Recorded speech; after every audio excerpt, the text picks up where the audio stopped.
+1 10 മാരിയേ കാര്യമാണോ പറയുന്നത്? Hello guys, welcome back to. കുറച്ച് കൂട്ടുകാരൊക്കെ എൻ്റെ വീഡിയോൻ്റെ അടിയിൽ വന്നിട്ട് എൻ്റെ എക്സ്പീരിയൻസ് +1ൻ്റെ എക്സ്പീരിയൻസ് ഷെയർ ചെയ്യാൻ പറഞ്ഞിരുന്നു.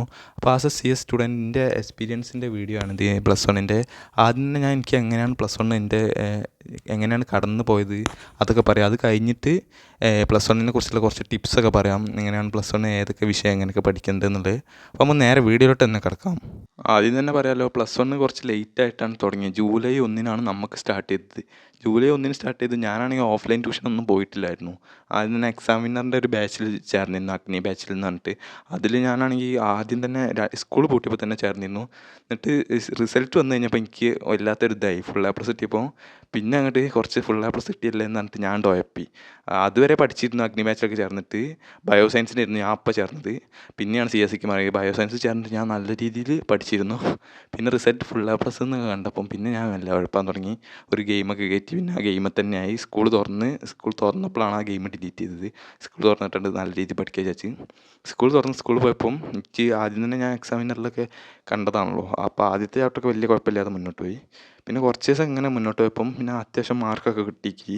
പരീക്ഷയിലൊക്കെ നമുക്ക് ചെറിയ ചെറിയ ടെസ്റ്റൊക്കെ നടത്തും. ഇങ്ങനെ ചെറിയ അതിലൊക്കെ അത്യാവശ്യം മാർക്ക് കിട്ടി. ചിലതിലൊന്നും മാർക്ക് കിട്ടില്ല. ലാംഗ്വേജിലൊന്നും അധികം മാർക്ക് കിട്ടില്ല, ഞാൻ നോക്കലില്ല. അവിടെയൊക്കെ കിട്ടി.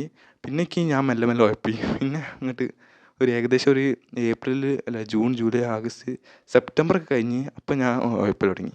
പിന്നെ സാൻ ആൻഡ്രിയാസ് എന്ന് പറഞ്ഞൊരു ഗെയിം ഉണ്ടായിരുന്നു, അത് കയറ്റിയിട്ട് ഫുൾ കളിയായിരുന്നു. സെപ്റ്റംബർ മുതൽ ഒക്ടോബർ, നവംബർ ലാസ്റ്റ് വരെ കളിയായിരുന്നു ഫുള്ള്.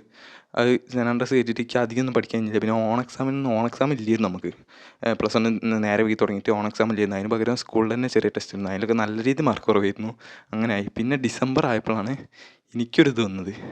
ഇങ്ങനെ പോയിട്ടുണ്ടെങ്കിൽ ശരിയാവില്ല, സീനാവും, എന്തായാലും നല്ല മാർക്ക് ഉണ്ടാവില്ല എന്നുള്ള ഉറപ്പായിരുന്നു. അപ്പോൾ ഡിസംബർ ആയപ്പോൾ ഞാൻ നേരെ ഡിസംബർ 1 സ്റ്റാർട്ട് ചെയ്യാൻ തുടങ്ങി. അപ്പോൾ സ്റ്റാർട്ട് ചെയ്തിട്ട് അത്യാവശ്യം അത്ര നന്നായിട്ട് പഠിക്കാൻ കഴിഞ്ഞില്ല. കാരണം എന്താ വെച്ചിട്ടുണ്ടെങ്കിൽ ഞാൻ ഇതൊക്കെ പെട്ടെന്ന് ഗെയിമൊക്കെ നിർത്തിയിട്ട് പെട്ടെന്ന് പഠിക്കാൻ തുടങ്ങിയിട്ടുണ്ടെങ്കിൽ അത്രയും നല്ല രീതിയിലൊന്നും പഠിക്കാൻ കഴിഞ്ഞില്ല. നല്ല എക്സാമിനറിൻ്റെ കണ്ട് യൂട്യൂബ് ക്ലാസ്സൊക്കെ ഞാൻ കൂടുതൽ ഫോളോ ചെയ്ത്. എന്നിട്ട് ബാച്ചിൽ മനസ്സിലാവാത്തതൊക്കെ യൂട്യൂബിൽ നോക്കിയിട്ട് അങ്ങനെ പഠിച്ചു പോയി. അങ്ങനെ ക്രിസ്മസ് പരീക്ഷയ്ക്ക് അത്യാവശ്യം കുഴപ്പമില്ലാത്ത മാർക്ക് ഉണ്ടായിരുന്നു. ക്രിസ്മസ് കഴിഞ്ഞപ്പോൾ ഞാൻ വേറെ നോക്കിയില്ല. ലീവുള്ള സമയത്തൊക്കെ അത്യാവശ്യം പഠിച്ചു. ചാപ്റ്റേഴ്സൊക്കെ കവർ ചെയ്യാനുള്ളതൊക്കെ കൺസെപ്റ്റൊന്നും ഞാൻ അധികം മനസ്സിലാക്കിയില്ല. എന്നാലും ഞാൻ തിയറി മനസ്സിലാക്കി ക്വസ്റ്റ്യൻസൊക്കെ കവർ ചെയ്ത് ലാസ്റ്റ് ഫെബ്രുവരി ഒക്കെ ആയപ്പോൾ മോഡലിനൊക്കെ മാർക്ക് ഉണ്ടായിരുന്നില്ല. മോഡലിൻ്റെ പേപ്പറൊന്നും കിട്ടിയില്ല. അങ്ങനെ മോഡലൊക്കെ കഴിഞ്ഞ് കുറച്ച് ദിവസം സ്റ്റഡി ലീവ് കിട്ടി. അതിനൊക്കെ മര്യാദയ്ക്ക് നല്ല രീതിയിൽ തന്നെ പഠിച്ചു. അങ്ങനെ +1 പരീക്ഷ കഴിഞ്ഞ് ഇപ്പോൾ റിസൾട്ട് വന്ന് അത്യാവശ്യം ഫുൾ A+ ഒക്കെ ഉണ്ട്. അങ്ങനെ ഞാൻ ഉള്ള കാര്യം പറയുകയാണെങ്കിൽ ഡിസംബറിലാണ് തുടങ്ങിയത്. എല്ലാവരും കുറേ ആൾക്കാർ പറയും നമ്മൾ +1 10ാം ക്ലാസ് മാതിരി തന്നെ അല്ലാന്ന്, ലാസ്റ്റത്തെ 2 മാസമൊന്നും പഠിച്ചാൽ കിട്ടില്ല എന്ന്. അത്യാവശ്യം നല്ല 10നെക്കാട്ടി നല്ല രീതിയിൽ പഠിക്കാനുണ്ടെന്ന് പറയും. അത് ശരിയാണ്, ഉള്ള കാര്യമാണ് അതിൽ പറയുന്നത്. 10 ഇപ്പോൾ 8 ചാപ്റ്ററാണ് ബയോളജിയിലുള്ളെങ്കിൽ +1 അത് 18 ചാപ്റ്റർ ഉണ്ട്. അപ്പോൾ തന്നെ നിങ്ങൾക്ക് അറിയാൻ മതിയാവും. പിന്നെ ഞാൻ കമ്പ്യൂട്ടർ സയൻസാണ് എടുത്തത്. അങ്ങനെ പക്ഷേ എന്നാലും നമ്മൾ ലാസ്റ്റിക്കാണെങ്കിലും നല്ല രീതിയിൽ എഫേർട്ട് എടുക്കുകയാണെങ്കിൽ എന്തായാലും കിട്ടും. അതിപ്പോൾ +1 ആണെങ്കിലും +2 ആണെങ്കിലും ഏതാണെങ്കിലും എഫേർട്ട് എടുക്കുകയാണെങ്കിൽ നല്ല രീതിയിൽ തന്നെ നമുക്ക് കിട്ടും. അങ്ങനെയാണ് ഞാൻ +1 പോയത് തന്നെ അറിഞ്ഞില്ല. അത്യാവശ്യം നല്ല ഫാസ്റ്റ് ആയിരുന്നു. ജൂലൈയിൽ തുടങ്ങിയതുകൊണ്ട് തന്നെ 10 മാസം ഇല്ല, 9 മാസമേ ഉള്ളിരുന്നു. അത് പെട്ടെന്നാണ് പോയി +1. അത് +1 പെട്ടെന്ന് പോകുന്നതാണ്. അങ്ങനെയാണ്. അപ്പോൾ ഇതാണ് എൻ്റെ എക്സ്പീരിയൻസ്. ഇങ്ങനെ അത്യാവശ്യം ഞാൻ കുറേ ഉഴപ്പിന് അതിൻ്റെ ഇടയിൽ. കൺസിസ്റ്റൻ്റായിട്ട് പഠിക്കുകയാണെങ്കിൽ നമുക്ക് അപ്പം തന്നെ നോക്കിയിരുന്നു. ഞാൻ അപ്പം നോക്കിയിട്ടില്ല ജയിക്കുന്നു.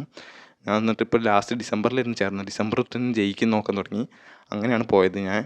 ഇപ്പോൾ അതിൻ്റെ എക്സ്പീരിയൻസ് ഇതാണ്. ഇങ്ങനെയൊക്കെയാണ് നടന്നത്. ഇനി കുറച്ച് ടിപ്സ് നോക്കാം നമുക്ക്. +1 എങ്ങനെയൊക്കെയാണ് എനിക്ക് എങ്ങനെയൊക്കെയാണ് എഫക്റ്റ് ആയത്, കെമിസ്ട്രി, മാത്സ്, അങ്ങനെ ഓരോ സബ്ജക്റ്റും ആദ്യം തന്നെ പറയാനുള്ളത്. 10 നല്ല റിസൾട്ട് ഉണ്ട് വെച്ചാൽ നമ്മൾ ഇവിടെ ഒന്നും ഉഴപ്പരുത് എന്നാണ് പറയാനുള്ളത്. പക്ഷേ +1 കുറച്ച് ലേറ്റ് ആയിട്ടാണ് തുടങ്ങുക, ഈ അഡ്മിഷനൊക്കെ കഴിഞ്ഞിട്ട്. അതുകൊണ്ട് തന്നെ നമ്മൾ നല്ല രീതിയിൽ ഉഴപ്പാനുള്ള ചാൻസ് ഉണ്ട്. ഉഴപ്പൽ തുടങ്ങിയിട്ടുണ്ടെങ്കിൽ പിന്നെ അത് തന്നെ ആയിപ്പോവും. നമ്മൾ ഒരു ഇത് വേണം എങ്ങനെയെങ്കിലും കിട്ടണം എന്നുള്ളത്. അതിന് +1 ലേറ്റ് ആയിട്ടാണ് തുടങ്ങുക. അതാണ് ഫസ്റ്റ് പറയാനുള്ളത്. പിന്നെ ഫസ്റ്റ് തന്നെ നമ്മൾ നോട്ട് എഴുതി പ്രിപ്പയർ ചെയ്തിട്ട് പഠിക്കുക. പിന്നെ ലാസ്റ്റിക്ക് വെച്ചിട്ടുണ്ടെങ്കിൽ എനിക്കും എൻ്റെ ഫ്രണ്ട്സിന് കുറച്ചൊക്കെ അങ്ങനെ അനുഭവം ഉണ്ടായിരുന്നു. ലാസ്റ്റിക്ക് നോട്ട് എഴുതിയിട്ട് ആകെ കൂടി കുടുങ്ങിയിരുന്നു. ഞാൻ ഡിസംബറിലൊക്കെയാണ് നോട്ടൊക്കെ നല്ല രീതിയിൽ എഴുതാൻ തുടങ്ങി. അതും തന്നെ അല്ലാതെ CE മാർക്കിന് നോട്ട് വേണം. നോട്ടിൻ്റെ അധികം ആവശ്യമില്ല എന്ന് തോന്നുന്നു. CE മാർക്ക് നോട്ട് എഴുതിയില്ലെങ്കിൽ 19 മാർക്ക് കിട്ടും. അതിനോണ്ട് ഇപ്പോൾ നിങ്ങൾ JEE നീറ്റിന് പഠിക്കുന്നുണ്ടെങ്കിൽ നോട്ട് എഴുതാൻ ഇൻ കേസ് ടൈമില്ലെങ്കിൽ നോട്ട് അധികം ഫുള്ളാക്കണമെന്നില്ല. അത്യാവശ്യം എഴുതിയാൽ 19 മാർക്കോളം കിട്ടും. 19 മാർക്ക് എന്തായാലും കിട്ടും. അതുകൊണ്ട് ഞാൻ നോട്ട് എഴുതാതൊക്കെ പറയില്ല. കാര്യമാണ് പറയുന്നത്. നോട്ട് എഴുതണം, എന്തായാലും എഴുതി പഠിക്കുകയാണ് നല്ലത്. നോട്ട് എഴുതി വായിച്ച് കൺസെപ്റ്റ് മനസ്സിലാക്കി പഠിക്കുക. അതാകുമ്പോൾ നമുക്ക് എൻട്രൻസ് എഴുതാൻ നോക്കുകയാണെങ്കിലും കൺസെപ്റ്റ് വെച്ചിട്ടുണ്ടെങ്കിൽ ക്വസ്റ്റ്യൻസ് ഒക്കെ നല്ല രീതിയിൽ ചെയ്യുക. ആദ്യം തന്നെ ക്വസ്റ്റ്യൻസ് ഫുൾ കൺസെപ്റ്റ് മനസ്സിലാക്കുക, എന്നിട്ട് ക്വസ്റ്റ്യൻസ് ഇങ്ങനെ മെല്ലെ മെല്ലെ ചെയ്യുക. പ്രീവിയസ് ഇയർ ഒരു 2011 മുതലുള്ള പ്രീവിയസ് ഇയർ എല്ലാം കഴിയുന്നതും എല്ലാ ചാപ്റ്ററിൻ്റെ ഇങ്ങനെ ചെയ്യുക. അതാകുമ്പോൾ നമുക്ക് നല്ല രീതിയിൽ എല്ലാ ക്വസ്റ്റ്യൻസ് നമ്മൾ സോൾവ് ചെയ്യും. നോക്കുകയാണെങ്കിൽ ടഫുള്ള പ്രീവിയസ് ഇയർ ഒക്കെ ഉണ്ടോ. ഇപ്പോൾ ഈ കൊല്ലാണെങ്കിൽ നമുക്ക് മാത്സ് നല്ല രീതിയിൽ ടഫായിട്ടാണ് വന്നത്, അത്യാവശ്യം നല്ല രീതിയിൽ. എന്നാലും ഞാൻ അത്യാവശ്യം നോക്കിയിരുന്നു അതിനുണ്ട്. പിന്നെ അതുപോലെ ലിബറലും ആക്കിയിരുന്നു. +1 പൊതുവേ ലിബറലാണ്, അതൊന്നും പറയാണ്ട്. നിങ്ങളാരും പേടിക്കുന്നുണ്ട്, +1 അത്യാവശ്യം ലിബറലാണ്. അത് വിചാരിച്ച് കുഴപ്പരുതെന്നാണ് പറയാനുള്ളത്. അത്യാവശ്യം നല്ല രീതിയിൽ ലിബറൽ തന്നെയാണ്. എനിക്കിപ്പോൾ ഏകദേശം 2 മാർക്കിൻ്റെ മാത്സിൽ പോയിരുന്നു. അതിൽ എന്നാലും എനിക്ക് ഫുൾ കിട്ടി. അങ്ങനെ കുറേ ആൾക്കാർക്ക് ഉണ്ടായിരുന്നു. ഇംഗ്ലീഷിലൊക്കെ അത്യാവശ്യം എല്ലാവർക്കും നല്ല മാർക്ക് കിട്ടുന്നുണ്ട്, A+-നുള്ളൊക്കെ. അതാണ് പറയാനുള്ളത്. പിന്നെ പറയാനുള്ളത് കുറേ ലീവ് എടുക്കാതെ നിൽക്കാൻ നോക്കുക. ഞാൻ കുറേ ലീവ് എടുത്തതിന് ഏകദേശം 40 ലീവോളം ഞാൻ എടുത്തിട്ടുണ്ടാവും. ആദ്യം തന്നെ ലീവ് എടുക്കാതെ നിൽക്കാൻ നോക്കുക. ആദ്യം നല്ല രീതിയിൽ ക്ലാസ്സൊക്കെ മുന്നോട്ട് പോകും. ലാസ്റ്റിക്ക് പിന്നെ ക്ലാസ്സൊക്കെ ഇപ്പോൾ ക്ലാസ് മനസ്സിലാവില്ലെങ്കിൽ ഉച്ചയ്ക്കൊക്കെ ലീവാക്കി പോരാൻ നോക്കുക. അപ്പോഴും നമുക്ക് അറ്റൻഡൻസ് കിട്ടും. അറ്റൻഡൻസ് 75% മേലേക്കറ്റം വേണം. അറ്റൻഡൻസ് 80-75 ഏറ്റവും. എനിക്കിപ്പോൾ ഏകദേശം 80 എത്ര ഉണ്ടായിരുന്നു, 89 ഉണ്ടായിരുന്നു. അത് വിളിച്ച് പറഞ്ഞ് ലീവ് എടുക്കുകയാണെങ്കിൽ തന്നെ വിളിച്ച് പറഞ്ഞിട്ട് എടുക്കാൻ നോക്കുക. അത് വിളിച്ച് പറഞ്ഞിട്ട് ഞാൻ ഇപ്പോൾ ഏകദേശം 15 സെറ്റ് ലീവ് എടുത്തു, എന്നാലും അതിന് അറ്റൻഡൻസ് കിട്ടി. അല്ലെങ്കിൽ 89 ഒന്നും ഉണ്ടാവില്ല. വിളിച്ച് പറഞ്ഞിട്ട് എടുക്കുകയാണെങ്കിൽ കുഴപ്പമില്ല. അങ്ങനെ നിങ്ങൾ എന്തായാലും ശ്രദ്ധിക്കാൻ നോക്കുക. ലീവ് എടുക്കുമ്പോൾ വിളിച്ചറിയാം, അപ്പോൾ നമുക്ക് അവിടെ അറ്റൻഡൻസ് രേഖപ്പെടുത്തും. നിങ്ങളിപ്പോൾ സ്കൂളിൽ നിന്ന് മനസ്സിലാവില്ലേ, നിങ്ങളിപ്പോൾ ട്യൂഷനോ അല്ലെങ്കിൽ ഓൺലൈനായിട്ടോ ഓഫ്ലൈനായിട്ടോ ട്യൂഷനോ ഉണ്ടെങ്കിൽ അത് മനസ്സിലാവുണ്ടെങ്കിൽ നിങ്ങൾ മാക്സിമം സ്കൂളിലേക്കൊക്കെ, ഞാൻ അങ്ങനെ പറയില്ല, എന്നാൽ ലീവ് എടുക്കാൻ നോക്കുക. മനസ്സിലാവില്ലെങ്കിൽ പിന്നെ സ്കൂളിൽ പോയിട്ട് കാര്യമില്ല. സ്കൂളിൽ മനസ്സിലാവേണ്ടെങ്കിൽ തന്നെ നല്ല രീതിയിൽ സ്കൂളിൽ നിന്ന് മനസ്സിലാക്കാൻ നോക്കുക. മനസ്സിലാവണമെങ്കിൽ അല്ലെങ്കിൽ നിങ്ങൾ മാക്സിമം ലീവ് എടുത്തിട്ട് വീട്ടിൽ നിന്ന് പഠിക്കാൻ നോക്കുക. യൂട്യൂബ് ക്ലാസ്സൊക്കെ ആണെങ്കിൽ ഫസ്റ്റ് തന്നെ തുടങ്ങുന്നില്ല. യൂട്യൂബ് ക്ലാസ്സസ് ഫോളോ ചെയ്യുന്നവരാണെങ്കിൽ ലാസ്റ്റിക്ക് ഏകദേശം ഒരു ഡിസംബർ ഓണം പരീക്ഷയ്ക്കൊക്കെ യൂട്യൂബ് ഉണ്ടാവും. പിന്നെ ലാസ്റ്റിക്കൊക്കെയാണ് തുടങ്ങുക, ഒരു ജനുവരിയിലൊക്കെയാണ് യൂട്യൂബ് ക്ലാസ് നല്ല രീതിയിൽ തന്നെ തുടങ്ങുക. അപ്പോഴൊക്കെ നിങ്ങൾ യൂട്യൂബ് ക്ലാസ്സസ് കാണുമ്പോൾ കാര്യം ഉണ്ടാവില്ല. അതിൻ്റെ മുന്നേ കൺസെപ്റ്റൊക്കെ മനസ്സിലാക്കിക്കുകയാണെങ്കിൽ പിന്നെ നിങ്ങൾക്ക് യൂട്യൂബ് ക്ലാസ്സസ് കാണേണ്ട ആവശ്യം ഉണ്ടാവില്ല. അതിന് പകരം പ്രീവിയസ് ഇയർ ക്വസ്റ്റ്യൻസ് ഇങ്ങനെ വർക്ക് ചെയ്താൽ മതി. കൺസെപ്റ്റ് മൊത്തം അറിയാമല്ലോ നമുക്ക്, അപ്പോൾ നമുക്ക് അത് മാത്രം ക്വസ്റ്റ്യൻസ് മാത്രം വർക്ക് ചെയ്താൽ മതി. ഇനി നമുക്ക് ഓരോ സബ്ജക്റ്റ് വെച്ചിട്ട് നോക്കാം. ഫിസിക്സ് നോക്കുകയാണെങ്കിൽ ഫിസിക്സിൽ ഏകദേശം 50-60ഓളം ഡെറിവേഷൻസ് ഉണ്ട്. മൊത്തം ഒന്നും കാണാതെ പഠിക്കാൻ കഴിയില്ല. കാണാതെ പഠിക്കാനൊക്കെ കഴിയും, പക്ഷേ ഇമ്പോർട്ടൻ്റ് ആയിട്ടുള്ള കുറേ ഡെറിവേഷൻസ് ഉണ്ട്. അതിപ്പോൾ യൂട്യൂബിലൊക്കെ നോക്കിയാൽ മതി. ഇപ്പോൾ എക്സാമിനറിൻ്റെ ആണെങ്കിലും അതൊക്കെ ഉണ്ട് ഡെറിവേഷൻസൊക്കെ. അത് നിങ്ങൾ നോക്കുക. ഏകദേശം 30 മാർക്ക് തന്നെ ഡെറിവേഷൻ. പാസ് മാർക്കിനുള്ള തന്നെ ഫുള്ളായിട്ട് ഡെറിവേഷൻ കിട്ടുന്നതാണ്. ഞാൻ പറയുകയാണെങ്കിൽ ഇപ്പോൾ ഡെറിവേഷൻസൊക്കെ ഒരു നോട്ടിൽ ഫുൾ ഡെറിവേഷൻസ്, ഈ ഫിസിക്സിലുള്ള എല്ലാ ഡെറിവേഷനിലും ഇമ്പോർട്ടൻ്റ് ഉള്ള ഡെറിവേഷൻസ് ഉണ്ട്. ചിലതൊക്കെ അധികം വരാൻ ചാൻസ് ഇല്ല, അത് നമ്മൾ ഒഴിവാക്കുക. വരാൻ ചാൻസ് ഉള്ള എല്ലാ ഡെറിവേഷൻസും ഞാൻ അങ്ങനെയാണ് ചെയ്തത്. എൻ്റെ ഐഡിയ വെച്ചിട്ട് ഞാൻ നോട്ടിൽ എല്ലാ ഡെറിവേഷൻസും ഒരു നോട്ടിൽ എഴുതിച്ച്, അങ്ങനെ എഴുതിച്ചിട്ട് പിന്നെ ലാസ്റ്റിക്ക് എക്സാമിൻ്റെ ആ ടൈമിലൊക്കെ 2 വട്ടം അത് എഴുതി തന്നെ പഠിച്ച് പിന്നെ എക്സാമിൻ്റെ രാവിലെ ഒന്ന് നോക്കി. അതുകൊണ്ട് തന്നെ എനിക്ക് എല്ലാ ഡെറിവേഷൻസും എഴുതാൻ കഴിഞ്ഞു ഫിസിക്സിൽ.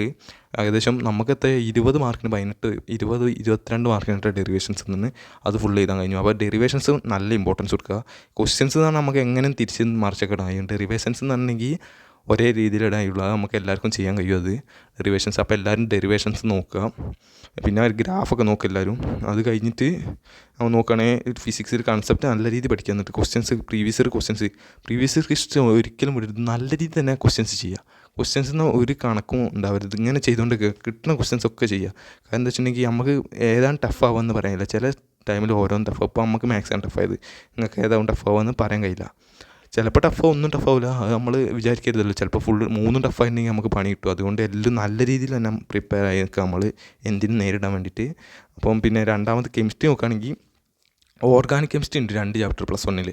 അതിന് തന്നെ ഏകദേശം 18 മാർക്കുണ്ട്. അപ്പോൾ ഓർഗാനിക് കെമിസ്ട്രി നല്ല ഇമ്പോർട്ടൻ്റ് കൊടുക്കുക. അത് പെട്ടെന്ന് പഠിച്ചെടുക്കുക. ക്രിസ്മസ് ആകുമ്പോഴത്തേന് ഓർഗാനിക് കെമിസ്ട്രി മൊത്തം പഠിച്ചെടുക്കാൻ നോക്കുക. ഏകദേശം എല്ലാ ചാപ്റ്ററും അപ്പോൾ തന്നെ പഠിച്ചെടുക്കാൻ നോക്കുക. ഓർഗാനിക് കെമിസ്ട്രിക്ക് നല്ല വെയിറ്റേജ് ഉണ്ട്.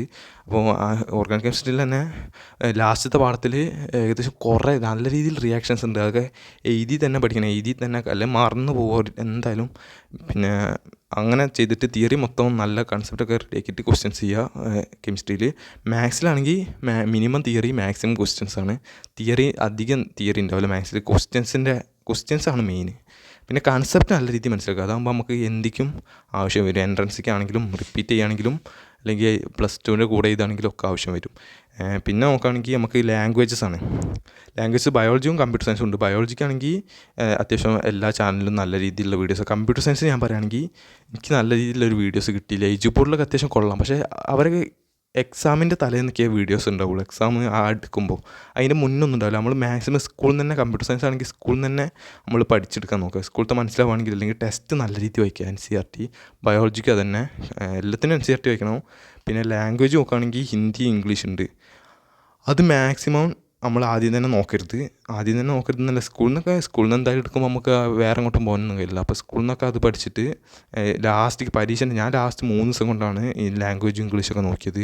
അത്യാവശ്യം നല്ല സ്കോറുണ്ട്, ഞാൻ വിചാരിച്ചതിനും കാട്ടിയുണ്ട്. അതുകൊണ്ട് നിങ്ങൾ ലാസ്റ്റിക്ക് നോക്കുക ലാംഗ്വേജൊക്കെ. ഫസ്റ്റിക്ക് നോക്കാൻ കഴിയുകയാണെങ്കിൽ നോക്കുക. മാക്സിമം ഫിസിക്സും കെമിസ്ട്രിയും മാത്സും ബയോളജി ഓർ കമ്പ്യൂട്ടർ സയൻസിന് ഇമ്പോർട്ടൻസ് കൊടുക്കുക. ഇതൊക്കെ തന്നെയാണ് ഇപ്പോൾ പറയാനുള്ളത്. പിന്നെ ഡബിൾ പാസ് ഉണ്ട്. ഡബിൾ പാസ് എന്താണെന്ന് അറിയാത്തവർക്ക് പറഞ്ഞാൽ 18 മാർക്കാണ് പാസ്സാവാൻ. അതിൻ്റെ ഡബിൾ 36 മാർക്കാണ് ഡബിൾ പാസിന്, 80 മാർക്കിൻ്റെയിൽ. പിന്നെ 100 മാർക്കിൻ്റെയിലാണെങ്കിൽ 24 മാർക്കാണ് പാസ്സാവാൻ, 48 മാർക്ക് ഡബിൾ പാസിന്. ഡബിൾ പാസ് ആവുകയാണെങ്കിൽ നമ്മൾക്ക് +2 എന്തായാലും നമ്മൾ പാസ്സാവും.